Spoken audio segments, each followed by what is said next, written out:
Bonjour tout le monde, j'espère que vous allez bien. Je vous retrouve aujourd'hui pour vous parler de la pleine lune qui va arriver ce 19 août à 20h25 dans l'axe Poisson-Verseau. Alors, si la nouvelle lune était relativement tranquille, ici nous allons changer du tout. C'est pas du tout la même énergie. C'est une pleine lune très uranienne, très Verseau. Elle est ascendant Verseau, ce qui veut dire que la lune est dans la maison 1 de la carte, comme vous pouvez le voir, hein, je vous ai mis la carte sur le côté. Et nous avons un soleil dans la maison 7, donc ça se passe dans l'axe moi, l'ascendant, la maison de l'ascendant, et les autres, la maison 7. D'ailleurs, on a une grande maison 7, ce qu'on appelle un axe intercepté ici. Donc, qu'est-ce qui se passe dans le ciel? Alors, on va parler un petit peu du Verseau. Le Verseau, je vous en ai déjà parlé dans le passé, c'est le signe qui appartient à la 11e maison de la carte des signes du zodiaque, pardon. Et ce qui est intéressant de regarder, eh c'est la typologie du Verseau. Dans la typologie du Verseau, quand on regarde on va dire les dessins qui sont faits, comment c'est représenté, on va dire. C'est un personnage qui verse de l'eau, alors c'est un signe d'air, hein, le Verseau, mais il verse de l'eau sur le monde, voilà, sur quelque chose en dessous de lui. On va dire qu'il déverse sur la terre l'eau. Alors c'est intéressant, pourquoi? Parce que l'eau, vous le savez, comporte, d'ailleurs c'est les signes d'eau aussi, on peut le voir chez le Cancer, le Scorpion ou le Poisson. Ce sont des signes et c'est un élément qui est associé surtout à la mémoire, qui est associé à ce qu'on engramme. Vous savez que l'eau, je ne sais pas si vous connaissez, mais il y a eu plusieurs études hein, où on peut engrammer l'eau, c'est-à-dire la charger d'informations. Donc l'eau est un élément vraiment spécifique par rapport à ça. Le Verseau, c'est le signe qui est censé, du moins, se détacher, s'émanciper de Saturne. Et on va voir qu'ici, le principe d'émancipation va être vraiment important pour cette pleine lune. Donc le Verseau s'émancipe.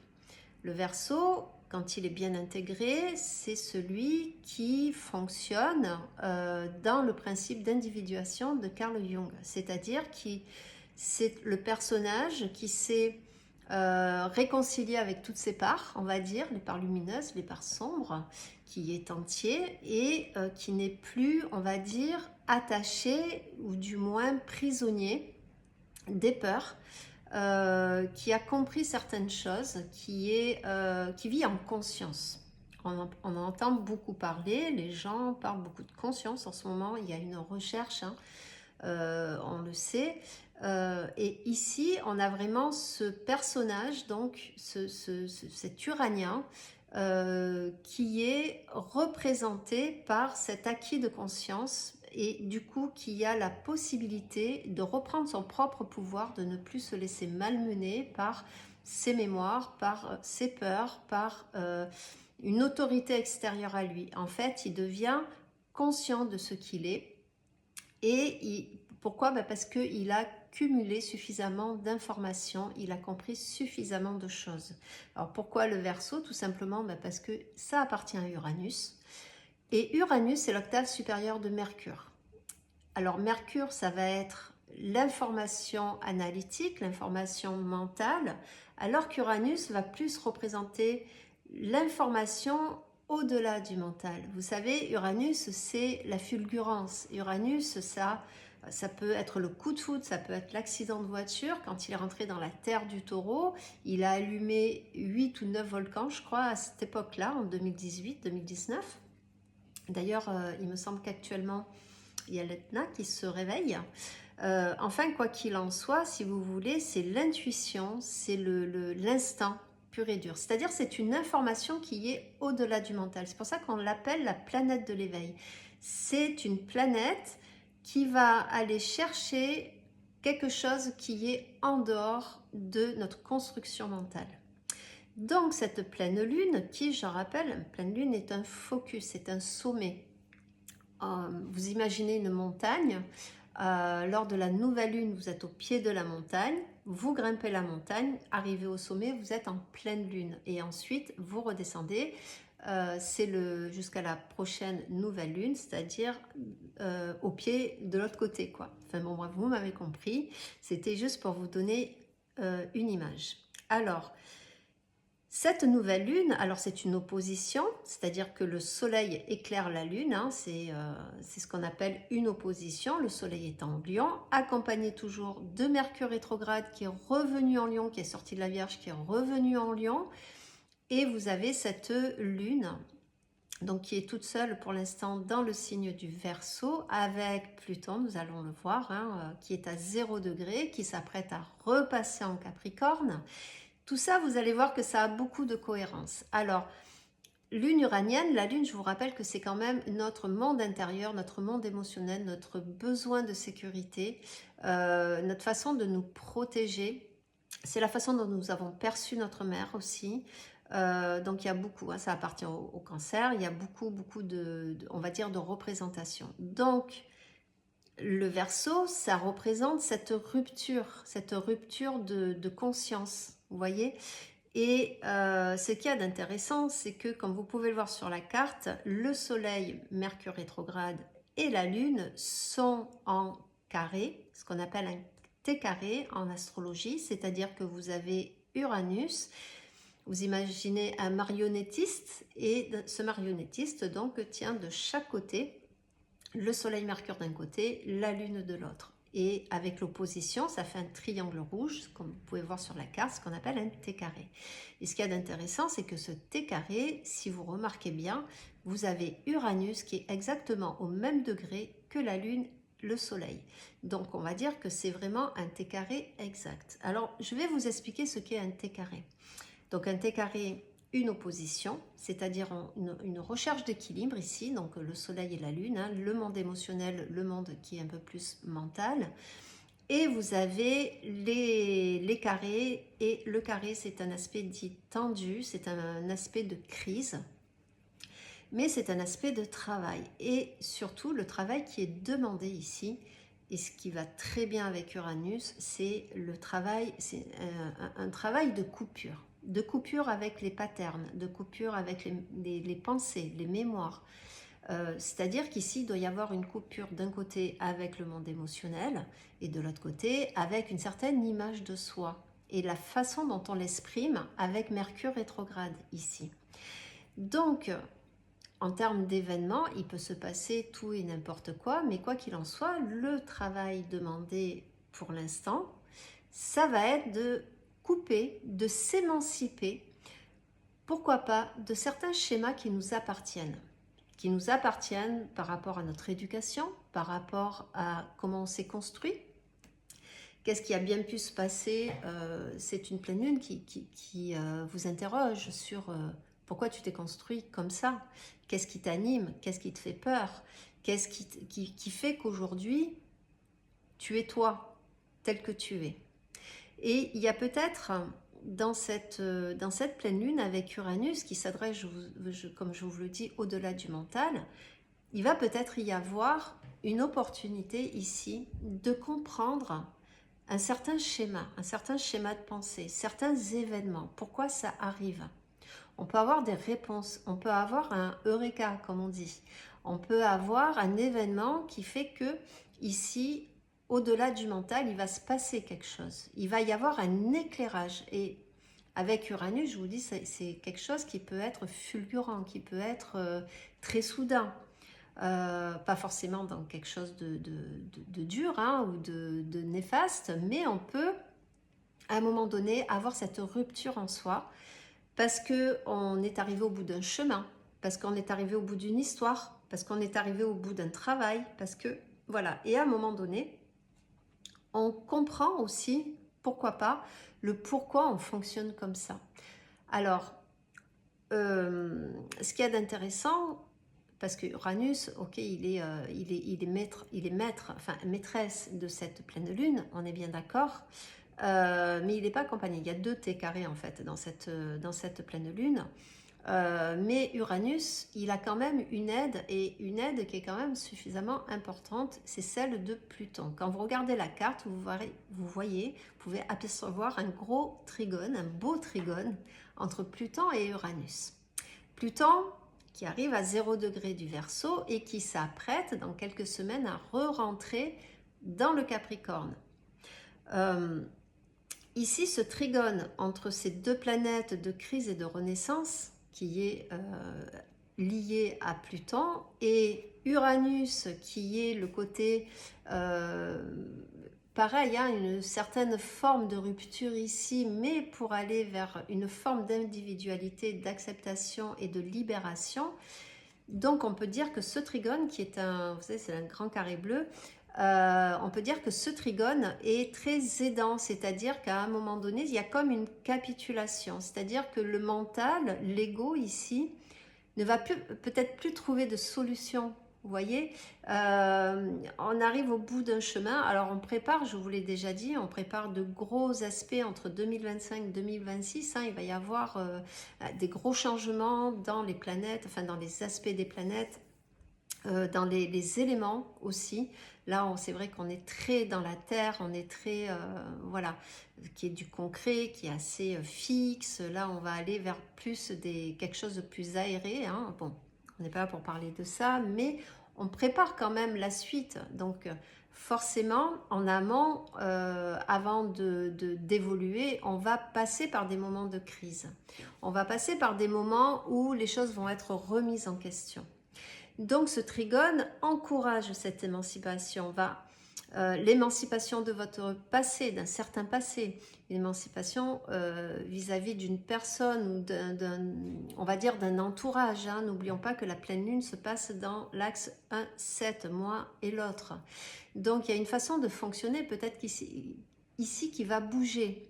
Alors ça ne veut pas dire que, bien sûr, vous allez vous fâcher avec tout le monde, mais par contre, cette recherche d'affirmation de soi est bien présente avec ce Mercure qui est rétrograde dans le Lion et qui est à côté du Soleil. C'est-à-dire qu'ici, le Soleil a besoin de rayonner. Le Lion, c'est le côté narcissique, c'est la maison 5, c'est lié à l'ego, c'est lié à la persona, à notre image. Donc, il y a quelque chose sur lequel on bataille ici pour s'affirmer, pour se mettre en lumière, pour peut-être se débarrasser de certains scories, de quelque chose qui est devenu peut-être trop lourd. En tout cas, c'est l'invitation de cette pleine lune.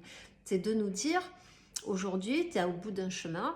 Alors, je vous en ai déjà parlé parce que ce sont des énergies. Vous savez, des fois, on retrouve des thématiques comme ça qui reviennent régulièrement parce que les planètes sont là pour nous aider, pour nous guider. Il ne faut pas l'oublier. Et du coup, ça peut se faire progressivement. Le T carré, le carré en lui-même, n'est pas un aspect facile. Par contre, ça demande cette coupure.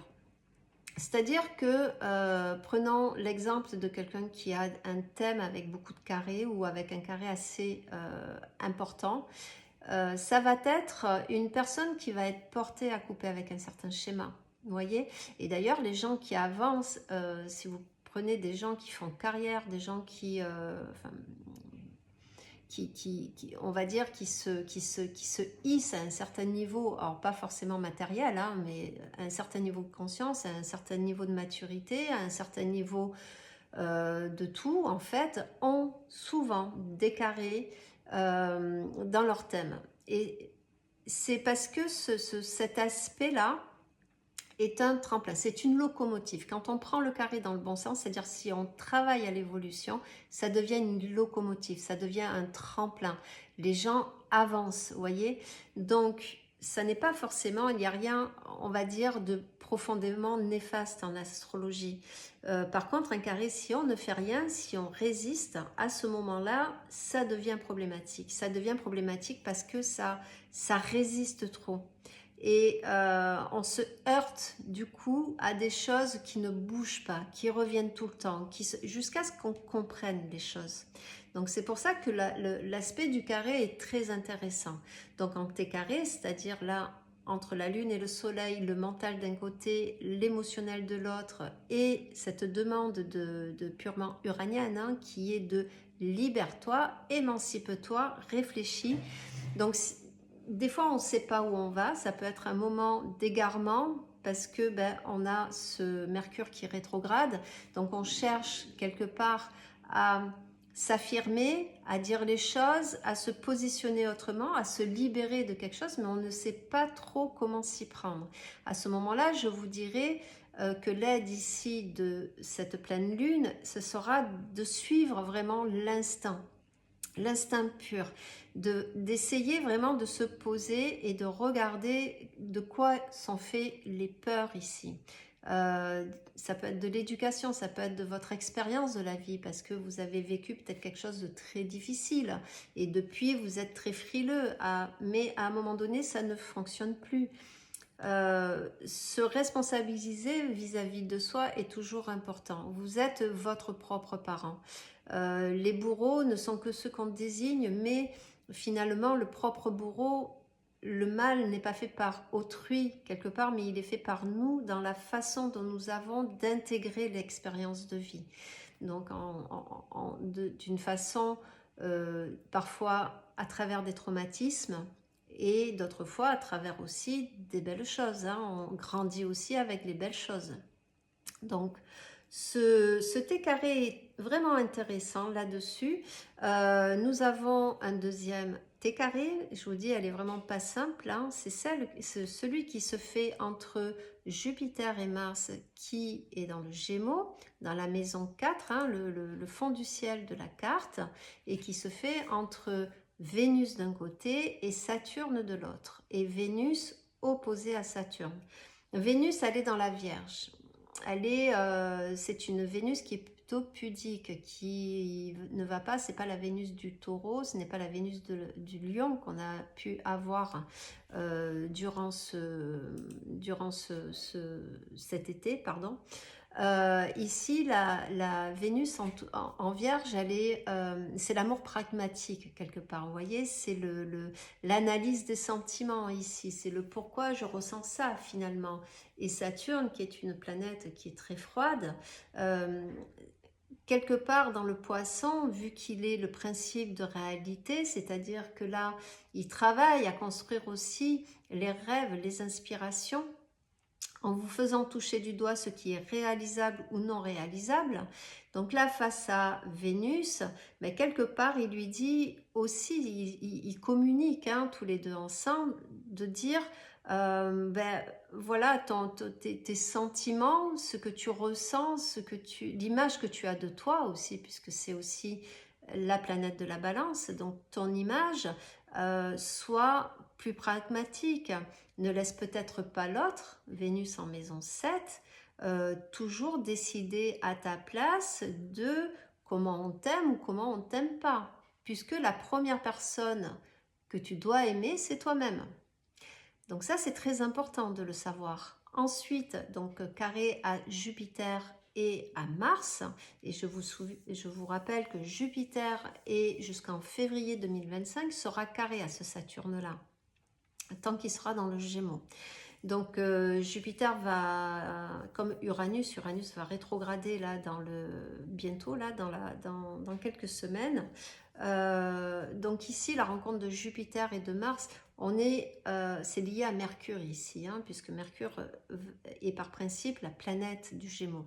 Donc entre les deux, il y a de l'information entre la maison 4 et la maison 1, le d'où je viens, mes mémoires ici, le côté, la philosophie de Jupiter, l'information qui vient chercher ici Jupiter, ça va être de trifouiller quand même, de se trifouiller les ménages. Et encore une fois, Saturne dans le signe des Poissons, qui demande de plus se laisser aller à la fuite du Poisson, c'est-à-dire, vous savez, c'est un petit peu la proscranisation quand vous voulez faire quelque chose et que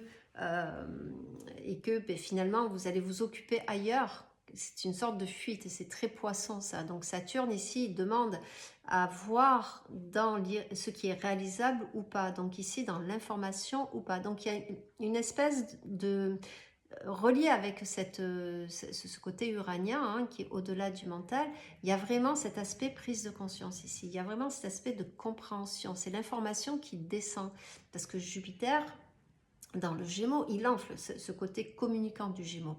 Alors peut-être que vous allez vous confronter à une autorité avec Saturne. Vous voyez, il y a peut-être une personne, le côté administratif, vous voyez, surtout avec Mercure rétrograde, hein, je vous l'ai dit lors de la nouvelle lune, on peut avoir affaire à des histoires du passé. Donc, il y a quand même quelque chose, et en plus, c'est vraiment le carré exact, hein, le jour de la pleine lune, hein, le 19. Donc, il peut y avoir une vieille histoire qui revient, mais grâce à cette information, vous allez pouvoir avancer. Donc, selon ce qui se passe actuellement dans vos vies, c'est quelque chose, et selon où ça se passe, bien sûr, dans votre thème natal, hein, il faut voir où cette pleine lune tombe dans votre carte natale, mais il y a ce principe de je prends conscience enfin de qu'est-ce qui s'est passé. Donc si vous étiez par exemple à la recherche d'informations à titre personnel pour en savoir plus, voilà, il y a vraiment quelque chose qui se met en place ici, et en ça elle est vraiment très intéressante, mais ça reste en T carré, c'est-à-dire que il faut aller vers ces carrés, il faut aller travailler ces carrés, il faut se laisser aller. Aujourd'hui, Jupiter, Saturne sont en carré, mais je vous rappelle que leur début de cycle, c'est-à-dire la conjonction, leur rencontre, s'est passée en janvier 2021. Ici, bon, je ne vais pas vous rappeler ce qui s'est passé à cette époque-là, mais ici, si vous voulez, c'était le début du cycle. Hein, donc, c'est un cycle qui dure 12 ou 13 ans, le temps que Jupiter, qui est beaucoup plus rapide que Saturne, fasse le tour du zodiaque et le re-rencontre une nouvelle fois. Là, on est dans on va dire, le premier aspect majeur, qui est le carré. Mais en 2026, ils vont être en trigone. C'est-à-dire que ce que vous semez là, ce que vous comprenez aujourd'hui, va avoir des répercussions dans 2 ans. Donc c'est vraiment quelque chose à prendre en considération et pour pouvoir avancer, pour pouvoir évoluer. Alors, avec Uranus, je vais revenir sur Uranus parce que nous avons aussi un triangle intéressant qui se passe entre Uranus donc, et Pluton, ce que nous avons vu, mais il y a aussi les 2 sextiles que fait Neptune. Neptune qui est à 29 degrés, le degré analytique des poissons, dont aussi le nœud nord hein, s'approche petit à petit. Donc Neptune qui rétrograde à 29 degrés, il n'ira pas plus loin que le 29e degré hein, du poisson, toujours en maison 1, et il fait un sextile à Uranus. Alors, le sextile à Pluton, il existe, il est là depuis très longtemps, ça fait des années, je crois que c'est depuis l'après-guerre, et je crois qu'il sera effectif jusqu'en 2050, donc on a largement du temps. 2050-2030 en tout cas. Il va durer encore un bon moment. Hein. Mais le sextile à Uranus, lui par contre, il est beaucoup plus rare, hein, on va dire ça comme ça. Et encore une fois, Neptune, c'est la planète du voile, c'est la planète de l'inconscient, du projet sens. Le projet sens, c'est pourquoi vous êtes arrivé ici, c'est avant votre conception, c'est vous êtes la commande de l'arbre, si vous voulez, pour pouvoir guérir, répéter ou transformer ce qui a été fait les 3 générations précédant votre arrivée. Donc il y a une programmation qui est mentale. La maison 12 et Neptune représente l'inconscient. L'inconscient qui nous pilote à 90% du temps. Hein. Donc la maison de l'inconscient reliée comme ça à l'information, on va dire instinctive, qui est au-delà du mental. Donc il y a énormément d'inspiration là-dedans. Donc dans le poisson et la terre du taureau, l'eau nourrissant la terre, il y a vraiment une graine à planter ici, quelque chose qui va devenir non seulement concret, mais qui va pousser, qui va se nourrir avec ça. Donc pour moi, c'est une carte intéressante quand on est dans un processus de guérison, quand on est dans un processus du mieux se connaître, à partir du moment qu'on sort de l'illusion, qu'on sort de certains schémas, qu'on accepte de ne pas viser la perfection, hein, mais juste de s'accepter pour l'instant, de faire rayonner une nouvelle image de soi, mais c'est pas une image fabriquée ici. On demande de l'authenticité, c'est-à-dire la vraie image. Qu'est-ce qui se cache derrière votre persona? Comment vous vous êtes construit toutes ces années? Qu'est-ce qui a bien pu se passer dans votre histoire pour être la personne que vous êtes aujourd'hui? Il y a des choses avec lesquelles on deal très bien, qui vont très bien. On a acquis, parce que le passé, c'est pas forcément négatif, même en termes de trauma. C'est-à-dire que on a notre vécu, ce qui fait de nous la personne qu'on est aujourd'hui, sauf que parfois on est enfermé. On reste enfermé dans une certaine bulle du passé et on n'en sort pas. C'est le côté immature ici des mémoires de la lune, de la maison 4. Et cette bulle-là, peut-être qu'il faudrait la faire éclater en quelque sorte pour pouvoir faire émerger finalement le moi qui se cache derrière tout ça, vous voyez, derrière les peurs, derrière les remontrances, derrière l'image que l'on veut donner, parce que derrière, qu'est-ce qu'on a? C'est le désir d'être aimé, d'être accepté, d'être... voilà, de faire partie d'un clan, hein. Je vous rappelle que l'humain, on est grégaire, on a besoin de faire partie d'un clan, de se reconnaître dans certaines valeurs, de se reconnaître dans une certaine histoire, de se reconnaître, voilà. Et ici, mais parfois on en fait trop, parfois on a peur parce que on a vécu certaines expériences, parce qu'on a grandi avec des injonctions, parce qu'on a des mémoires familiales qui ici nous freinent aussi, hein. Si vous voulez améliorer votre vie financière, parce que je prends cet exemple parce qu'il revient très souvent et que on est très matérialiste dans notre société.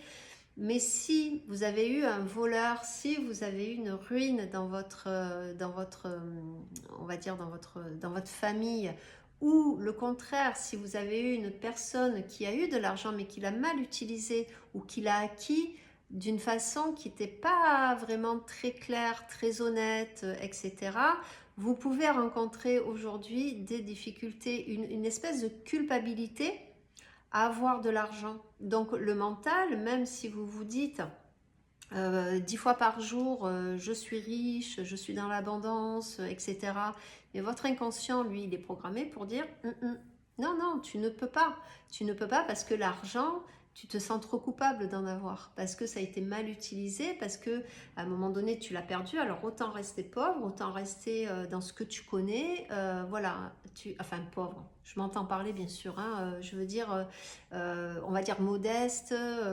Voilà. Et donc, qu'est-ce qui va se passer dans la vie de tous les jours? C'est-à-dire que hop, vous avez une somme d'argent, puis d'un coup, paf, il y a la facture qui tombe. Vous pouvez pas le garder.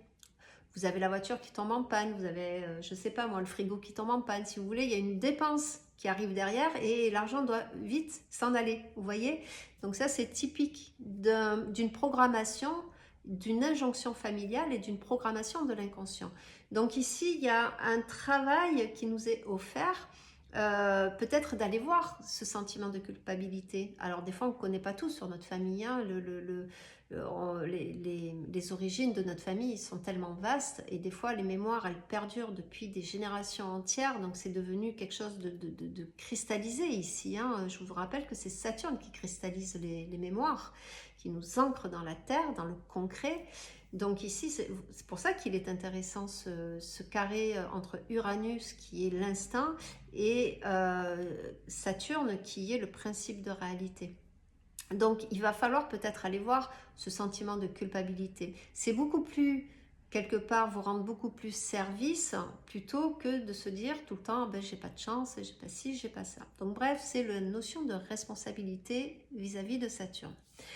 Autre chose dont je voulais vous parler avant de finir cette vidéo, ça va être l'axe des nœuds et la lune noire. Alors, nous avons actuellement le nœud nord qui représente l'évolution, qui est dans le bélier, qui demande d'être le précurseur, de se lancer dans l'action, d'oser entreprendre, de s'affirmer. Hein, le bélier, c'est Mars, hein, d'être voilà, dans l'action, pas dans l'inaction ici. Hein, et vous avez le nœud sud qui est dans la balance, Donc, du coup, hein, bélier, balance.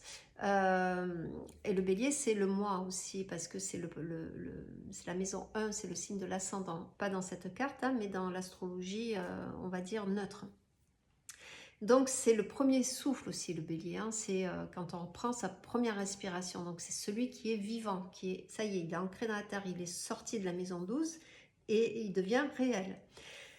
Et la balance, donc, on a là le nœud sud. Le nœud sud représente le passé, un certain karma, mais c'est aussi le potentiel. Quand on est petit, on est très nœud sud. À un moment donné, ben, il faut qu'on avance, il faut aller vers son nœud nord. Hein.